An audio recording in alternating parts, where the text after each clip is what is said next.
Merci au Seigneur, le véritable, qui nous donne par sa grâce de nous retrouver sur ce plateau pour nos entretiens hebdomadaires, entretiens autour de thèmes bien choisis pour le bonheur de nos chers téléspectateurs. Et merci à vous, chers amis téléspectateurs, pour votre fidélité En toute conscience et bienvenue à tous. Ces païens qui s'enchantent dans nos églises, sacrilèges et blasphèmes, c'est le sujet qui nous intéresse aujourd'hui. On en parle tout de suite et maintenant avec le prophète Don Céleste Nabi. Je veux rappeler pour tous nos chers téléspectateurs que le prophète Don Céleste Nabi est président, membre fondateur de la mission évangélique d'Iceva, disciple pour Christ par l'évangile authentique.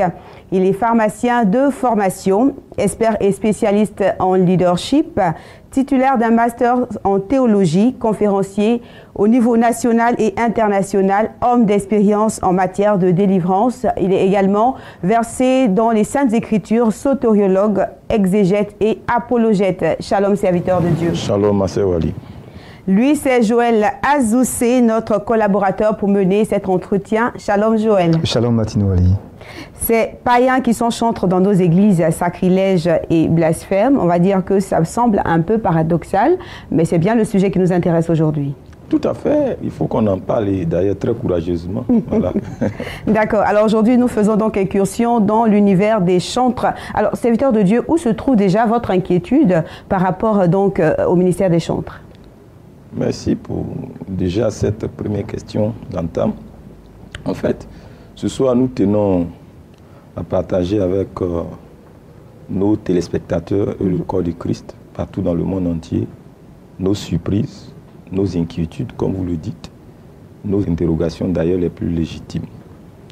Nous voyons des chantres vedettes hollywoodiennes qui vagabondent entre le monde et les églises. Pour nous, c'est une inquiétude. Il y a aussi la question franche à laquelle il faut répondre, cette question qui est ministère des chantres et showbiz, amis ou ennemis, similitudes et dissemblances. Ces inconvertis qui sont chantres dans nos églises et qui vagabondent ça et là, nous nous demandons qu'est-ce qu'ils recherchent exactement. Ces chantres qui désormais chantent à la gloire du monde, pourquoi l'Église laisse faire? C'est aussi une question. Ces chantres qui désormais chantent à la gloire de Satan même dans nos églises, ça aussi ça dérange. Ces chants vedettes hollywoodiennes dans nos églises, qu'est-ce qui n'a pas marché? Nous nous demandons, et pourquoi cette mue de la part des chantres qui hier faisaient la fierté de l'église. Ces chantres modernes qui se sont complètement amourachés du monde. Nous nous posons la question de savoir s'il faut légitimer les noces, officialiser le péché. Amen. Alors des chantres et des églises qui ont des doctrines qui s'opposent farouchement, des chantres et des églises qui n'ont pas le même Dieu, mais qui s'arrangent pour passer des temps de louange et d'adoration ensemble, en passant leurs divinités respectives sous silence. Pour nous, nous nous posons la question de savoir qui ils adorent en réalité, qui reçoit leur adoration. Et cela soulève la grande question des chantres écuméniques. Alors, toujours dans la problématique, des chantres qui n'osent pas mentionner le nom de leur Dieu clairement, afin de n'être pas exposés à l'impopularité ou à l'insuccès dans leur programme. Pourquoi cachent-ils le nom de leur Dieu? Des chantres qui sont prêts à renier Christ et ou la parole de Dieu pour la popularité. C'est ce qu'on appelle la stratégie marketing par apostasie. Et voilà qui marche très fort à notre époque, dans le milieu chrétien. Ces chantres qui forniquent avec le monde et avec Satan. N'y a-t-il pas eu d'infection pour les églises? Des chantres cocktails de Christ et de Bélial. Comment est-ce que c'est possible? Des chantres qui ont volé la vedette à Satan de par leur vie d'abomination. N'est-ce pas que c'est grave? N'est-ce pas un hold-up contre nature? Jusqu'à quand, Église, laisserons-nous Satan et ses démons cambrioler la maison de Dieu et lui voler les gloires et les talents que sont les chantres? N'est-ce pas là un cas de démission? L'Église prendra-t-elle ses responsabilités un jour? Grosse question. Ces chantres qui ne chantent plus à la gloire de Jésus-Christ, mais à la grande satisfaction du monde, c'est grave, nous le disons haut et fort. nous voyons également que quand nos églises deviennent des boîtes de nuit et des cellules de striptease, faut-il se taire à ce propos, Madame Wali? Vous êtes chantre. Une autre question, n'y a-t-il pas relocalisation des maquis et des boîtes de nuit dans nos églises quand nous voyons la façon dont les chantres dansent et les chrétiens aussi dansent? À qui donne réellement gloire tous ces albums actuels qui sortent ça et là? Quel en est l'impact réel sur la foi et la vie des chrétiens et des églises? À quoi servent réellement nos chantres actuels? Qui servent-ils en réalité? Quelle onction dégagent-ils? Voici donc nos interrogations qui nous semblent d'ailleurs les plus légitimes et que je pense doivent être les vôtres puisque vous êtes chantre. Je suis à vous, madame. À vous entendre parler, vous mettez tous les chantres dans le même panier, c'est-à-dire que tous les chantres sont de mauvais augure? Absolument pas. J'aurai eu l'occasion tout à l'heure de saluer toutes ces chantres et tous ces chantres qui sont en train de faire du grand travail dans la maison de Dieu. Mais pour l'instant, permettez-nous d'interpeller tout le monde. Parce que si vous estimez que vous êtes un modèle, vous avez la responsabilité de mettre de l'ordre en cas de désordre. Voilà. Je l'ai dit et je le dirai toujours, le silence est coupable. Est-ce que le problème n'est pas assez basique, je vais dire, à l'origine, est-ce qu'un chantre devrait forcément recevoir l'appel de Dieu avant de décider dans ce ministère de chantre? Est-ce un ministère à part entière? Tout à fait. C'est un ministère à part entière, tout comme le pastorat. Même si ça ne figure pas au rang des 5 ministères, mais c'est un ministère à part entière, parce que ministère signifie service, travail, mais dans une dimension sacerdotale. Voilà. Alors, serviteur de Dieu, vous avez utilisé tout à l'heure des thèmes qui, pour ma part, me dérangent un tout petit peu. Vous avez parlé d'églises qui se transforment en boîte de nuit et en centre de striptease. C'est bien cela? Tout à fait. Je crois que c'est un peu fort, ces thèmes. C'est pas fort, Madame Wali. Parlons de l'église. Non, je suis un prophète et j'ai le droit et je me sens à l'aise à mettre le doigt sur les problèmes. Sans peur. C'est des cellules de striptease. Je n'accuse pas toutes les églises. Mais une église dans laquelle on danse à moitié nuit, à moitié nu, mais c'est un centre de striptease. Des chantres qui dansent en exposant leur partie intime au vu et sur tout le monde. C'est du striptease, madame. C'est pas moi qui le dis, c'est le constat sur terrain. D'accord. Voilà. D'accord. Alors, donc, pour toucher donc, parlant des constats, pour toucher donc au constat, quels sont les constats de base qui fondent cette thématique, on va dire, à l'allure belliqueuse que vous évoquez aujourd'hui? Donc, si je comprends vos préoccupations, vous êtes en train de dire que je suis un homme belliqueux. Voilà. Bon, voici nos constats. C'est qu'on ne sait plus qui est chantre adorateur de Jésus-Christ et qui est chantre du monde dans l'Église. C'est-à-dire, dans l'église, là, actuelle, on ne sait pas qui est chanteur adorateur de Christ et qui est chanteur du monde. On ne voit plus des artistes inspirés par le Saint-Esprit, à la manière des bêtes saléelles. Mais on voit des chantres qui boivent de l'alcool pour s'inspirer, des chantres inspirés par la drogue. Alors, autre constat, on voit des chantres qui vont chanter moyennant des sous, des chantres qui vendent leur talent au plus offrant. Ils vendent leur talent à Dieu qui leur a donné gratuitement pour sa gloire. Sacrilège. On voit également des chants qui viennent ambiancer le peuple plutôt que de les introduire, d'introduire ces âmes assoiffées de Dieu là dans la présence du véritable Dieu. On voit des DJ dans nos églises qui se prétendent chantres. Ça me dérange, madame. On remarque que des chansons païennes sont chantées dans nos églises. Des chansons païennes ou des chansons à mélodie païenne habillées par des paroles bibliques sont chantées dans nos églises. Et ça me scandalise. C'est véritablement un manque d'inspiration criard de la part de nos chantres. Ce qui est d'ailleurs révélateur de leur déconnexion vis-à-vis du Saint-Esprit des Saintes Écritures, de leur manque de communion avec Christ. On voit donc des gens sans communion avec Christ, des païens qui ne connaissent point Dieu, tout comme les fils d'Élie, mais qui veulent introduire des gens qui connaissent Dieu chez Dieu. Comment est-ce que cela est possible? Ça me désole. On voit des chantres qui n'ont jamais lu la Bible, des chantres qui sortent juste avant la prédication et rentrent juste après. Ils n'ont pas affaire au message, ils n'ont pas affaire aux Saintes Écritures. Comment seront-ils transformés? D'où ces vies bizarres, des chants qu'on voit ça et là. Des chants qui n'ont pas de vie de prière. J'ai même entendu un chant très hérétique qui disait que la prière casse la voix.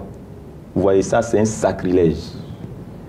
On voit des chants de 6 mois de feu, de plusieurs décennies de coma spirituel, avec une fin très triste. Des chants qui se retrouvent dans les maquis, des boîtes de nuit pour chanter. Je ne sais quel Dieu ils y chantent. En tout cas, pas le Dieu d'Israël, pas le nôtre. On voit des chants rétrogrades pleins, des chants à double vie et à double identité, des chants sans église, c'est-à-dire qui n'appartiennent à aucune église. Ce dimanche, il est à l'église A, à 10h il était à l'église C, à 11h30 à l'église B, à 13h à l'église C. Vous voyez, ils se promènent ça et là comme des oiseaux migrateurs. Alors, c'est des chantres caïns qui vagabondent ça et là sans savoir véritablement ce qu'ils cherchent, ni où ils s'en vont. Alors, on a également des gens qui ne sont pas nés de nouveau, mais qui sont chantres dans nos églises. Quelle désolation! Quel esprit communiqueront-ils à l'assemblée? Ce n'est pas en vain que l'esprit s'est véritablement retiré de nos assemblées. On voit des chantres qui vont prester pour le monde, des chantres qui ont fait de leur ministère un métier et qui se promènent à prester partout et n'importe où, y compris là même où il ne faut pas, toujours pour pouvoir arrondir leur fin de mois, disent-ils. On voit des chants inspirés par les gloires de ce monde et qui continuent de s'inspirer d'elles, en s'habillant comme elles, en parlant comme elles, en épousant leur éthique, leur vice et leur éthique. Quelle désolation! On voit également des chants que Satan et le monde parviennent à dégommer pour en faire des gloires de ce présent siècle et qui meurent de la façon la plus triste. Des chants qui commencent à l'église mais qui finissent sur Satan et dans la mondanité pleine, divertissant ainsi les païens comme Samson au pays des Philistins. On remarque également que le matériel supposé être consacré à Dieu pour la louange et l'adoration se promène partout et n'importe où, jusque même dans les lieux de funérailles. Ça, c'est quand la pauvreté ou le profane nous pousse à désacraliser le sacré. Voyez-vous, on semble s'étonner qu'il y a une très faible manifestation de la puissance de Dieu dans nos églises, dans laquelle la profanation ne choque plus personne. Vous savez, la gloire de Dieu exige la consécration totale, c'est-à-dire que ce qui lui est dédié doit être consacré à son usage exclusif, que ce soit même une personne ou un objet. Et cela doit commencer par notre propre vie, votre vie chantre. C'est à vous que je parle ce soir. Alors, la Bible dit que c'est en cela que nous allons rendre à Dieu un culte raisonnable. Permettez-moi de poursuivre toujours sur mes constats. On voit des chansons supposées chrétiennes qui marchent fort, très fort d'ailleurs, en milieu païen, dans les maquis, dans les boîtes de nuit, dans lesquelles ces artistes-là sont des best-sellers à la gloire de Satan. Les païens même dansent et chantent ces chansons sans s'apercevoir de qui il est question, tellement que Dieu est complètement absent et que le Saint-Esprit n'est point dans ces cantiques. Alors leur conscience, la conscience de ces païens qui écoutent ces chansons chrétiennes-là, ne reçoit aucune alerte qui peut les pousser à la conversion. Ça, c'est vraiment étonnant. Toi, tu chantes et puis ta cassette marche dans les maquis et dans les boîtes de nuit. Il faut te revoir. Voyez-vous, des gens qui étaient chanteurs pour le monde et pour Satan sont devenus ipso facto à leur conversion chantent de Jésus-Christ, souvent même sans être passés par la nouvelle naissance. Des chants qui sont des seconds bureaux de leur pasteur, c'est-à-dire qui sont dans des liaisons vraiment obscènes avec les pasteurs. Des chants qui utilisent des sources d'inspiration démoniaques, des vrais castors, des chantres pédés, des chantres qui se masturbent, des chantres qui sont très loin du Saint-Esprit, des chantres qui souffrent eux-mêmes en cachette de maltraitants démoniaques, alors que plusieurs autres personnes sont édifiées par leurs cantiques. Ça, c'est le syndrome de Naaman. Des chantres qui ne vivent point ce qu'ils chantent, des chantres qui prétendent faire descendre la gloire de Dieu, d'un Dieu d'ailleurs qu'ils ne connaissent même pas et qui ne les connaît point. Des chantres sorciers, commiens, qui chantent sous l'influence de leurs démons d'hier avec lesquels ils sont venus dans le christianisme. Des chantres aux accoutrements effroyables qui les authentifient comme des mondains certains, nez percés chez les femmes, boucles d'oreilles chez les hommes, teint tripatouillé par le concours des produits éclaircissants. Je peux continuer. Un look d'enfer qui préfigure leur sort final, que d'ailleurs je ne souhaite pas du tout. Alors, des chantres, les voilà avec des teints de lézard. Des chantres qui prétendent aller prester en Europe, mais qui s'évaporent en fantomas en aventure. Des chantres voleurs des cantiques. Ils se cachent dans les églises pour enregistrer secrètement des cantiques qui ne viennent point d'eux. Et puis après, ils s'érigent en concepteurs de ces cantiques, des vrais braqueurs, des coupeurs de route, qui couplent à la fois mensonge, imposture, faux usage de faux espionnage, cambriolage, ruse, etc., etc. On voit également que sur le terrain de la louange de l'adoration, l'Église et le monde semblent avoir trouvé un terrain d'entente. La collaboration est parfaite. Nul ne nuit à l'autre, nul ne dérange l'intérêt de l'autre. Et ça, c'est scandalisant.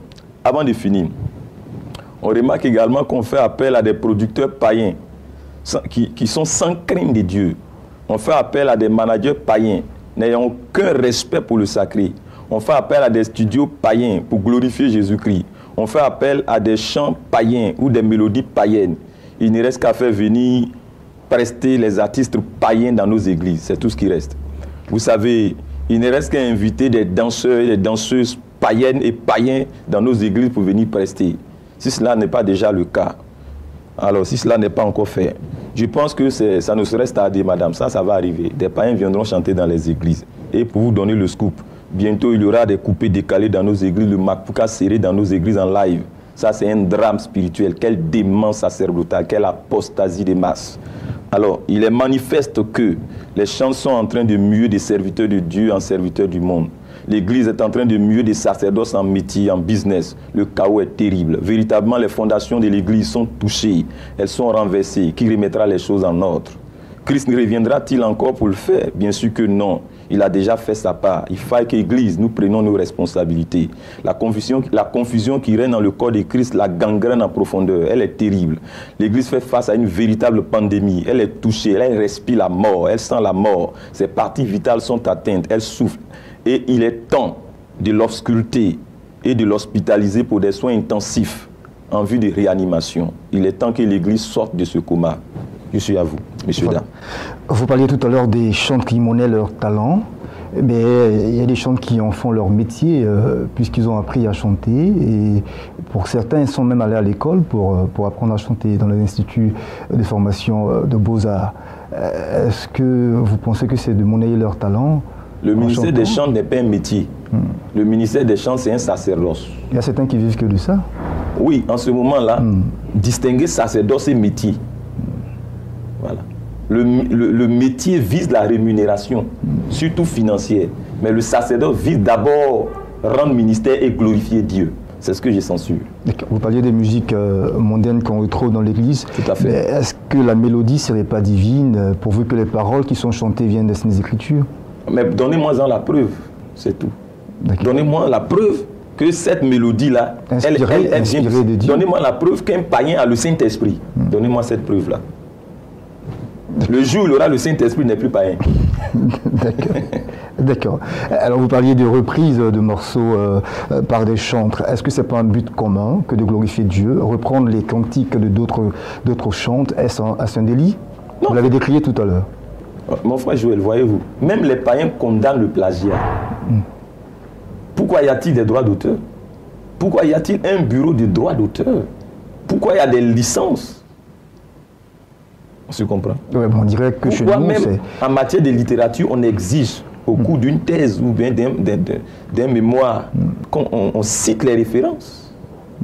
Voilà. J'ai dit simplement que ce n'est pas normal qu'un chanteur aille se camoufler dans une église pour enregistrer un cantique. Inédit surtout. Ouais, inédit et en fait un patrimoine personnel. C'est du vol, M. Azoussi. C'est du vol. D'accord. D'accord. Alors, apparemment, la liste des constats est assez longue. Hein? Très longue, mais j'ai résumé pour vous. D'accord. Déjà, vous voyez que c'est terrible. D'accord. Alors, serviteur de Dieu, vous, pasteur, vous parlez aujourd'hui des chantres. Je veux dire, quels sont les objectifs de base que vous visez à travers cette thématique? Merci. Qu'est-ce que je vise en abordant ce thème comme objectif? Ce que je vise, c'est comment discerner entre chantres, adorateurs de Jésus-Christ et comédiens cinéastes dans la maison de Dieu. Comment discerner entre chantres, adorateurs de Jésus-Christ et animateurs DJ dans la maison de Dieu? Comment discerner entre chantres, adorateurs de Jésus-Christ et imposteurs dans la maison de Dieu?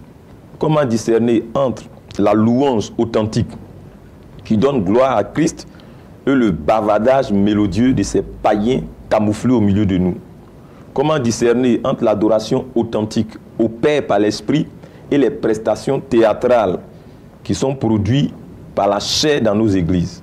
Comment discerner entre griots et adorateurs de Jésus-Christ? comment discerner la véritable onction du Saint-Esprit et les œuvres de la chair qui sont mises au compte du Saint-Esprit dans nos églises. Je peux continuer? Allez-y. Nous voulons également faire ressortir ce qui distingue le véritable appel au ministère des chantres des ambitions humaines qui poussent les gens à chanter ou à faire sortir des albums juste pour se faire un nom. Nous voulons également clarifier la question relative à qui est chante, qui ne l'est pas. Nous voulons présenter les caractéristiques du véritable ministère des chantres. Et enfin, nous voulons montrer comment discerner un véritable et authentique ministère des chantres d'un faux. Je suis à vous, si j'ai répondu à votre question. D'accord. Vous avez parlé tout à l'heure de prestations théâtrales. Si l'on s'en réfère au sens étymologique du mot louange, c'est donc une offrande de chant ou de danse accordée à une divinité. Est-ce que cela vous fait dire qu'il faut trier les pas des danses dans les églises? Je ne dis pas qu'il faut trier. Je dis simplement que les gens doivent être sérieux dans leur louange et adoration. Et que tout ce qu'ils mettent au compte de la louange et de l'adoration soit inspiré par le Saint-Esprit. Voilà. Alors, vous avez cité tout à l'heure... Parce que ce n'est pas sérieux de venir danser du mapuka dans nos églises. Cette danse qui consiste à exhiber son postérieur de la façon la plus, je dirais, choquante, ça, c'est pas sérieux. Alors, le serviteur de Dieu venait d'aborder plusieurs objectifs. Alors, je voudrais que vous puissiez mettre l'accent véritablement sur l'objectif majeur qui nous emmène à ce thème. Merci. En fait, entre autres objectifs majeurs qui nous amènent à ce thème, c'est pour nous le désir de clarifier les choses. Nous voulons donner un repère à toutes ces personnes désorientées dans la foi et dans le ministère des chantres. Nous voulons également redynamiser cette portion sacrée du sacerdoce qui est le sacerdoce des chantres. Nous voulons remettre les pendules à l'heure, aider les chantres à réussir dans leur ministère et dans leur mission. Nous voulons préparer le terrain à la restauration du corps de Christ en Côte d'Ivoire et à l'institutionnalisation du sacerdoce en Côte d'Ivoire à tous les niveaux, y compris la sphère sacrée des chantres.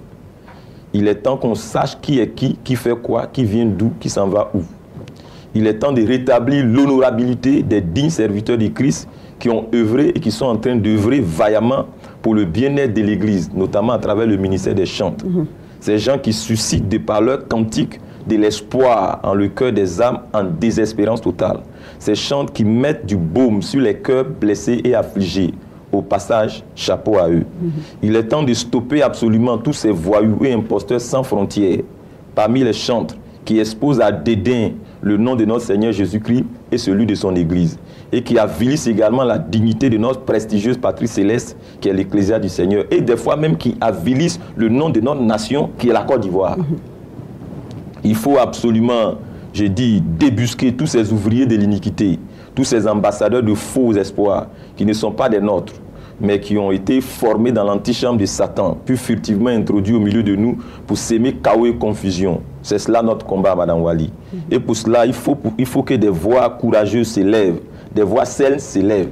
Et nous avons pris nos responsabilités, en toute conscience. D'accord. Alors, à vous entendre, un serviteur de Dieu, il est principalement question de l'authenticité du ministère de chantre. Tout à fait. Alors, pourquoi ce saut sur l'authenticité du ministère de chantre? Et pourquoi ne vous limitez-vous pas, n'est-ce pas, au pastorat, au leadership? N'est-il pas opportun pour vous de laisser cette question aux nommés, c'est-à-dire aux chantres eux-mêmes? Aux chantres. Mais j'aurais voulu que des chantres exposent jusqu'à 7 heures.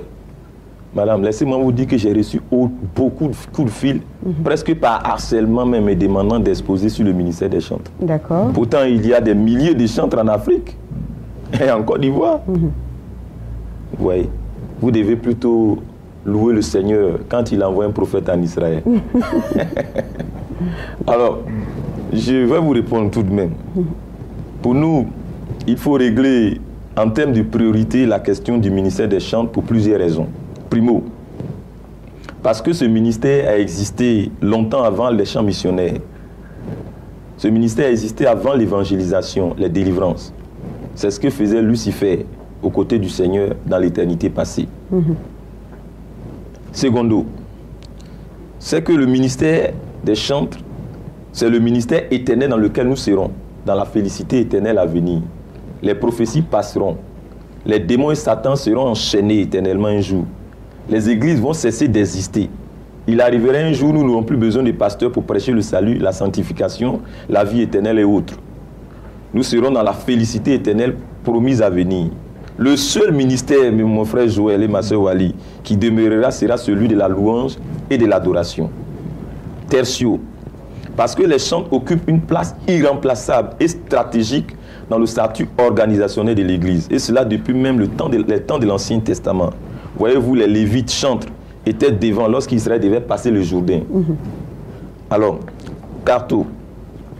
Le ministère des chants est rattaché directement à la présence de Dieu.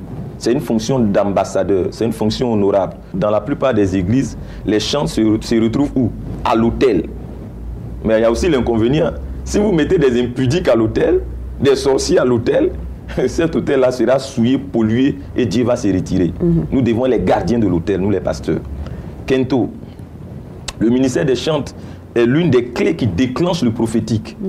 Voyez-vous, Madame Wali, le ministère des chants est l'une des clés qui déclenche le ministère prophétique. Ce fut par exemple le cas d'Élisée qui a demandé qu'on lui fasse venir un chantre avant qu'il rende le ministère. C'est-à-dire le chantre, de par son ministère, a connecté, a créé un environnement dans lequel Élisée a pu se connecter à l'esprit avant de libérer les paroles prophétiques. Il y a également Saül qui, à la rencontre des groupes de prophètes qui chantaient, s'est vu être transporté dans le règne du prophétique également. Sexto. Enfin, il faut savoir qu'un ministère de chant authentique introduit l'Église dans la sainte présence de Dieu. Un ministère de chant authentique préserve la sainte présence de Dieu dans l'Église, manifeste et démontre la sainte présence de Dieu. A contrario, un ministère de chant souillé ne peut apporter que la malédiction, la disgrâce, la poisse, les blocages et des jugements à l'Église.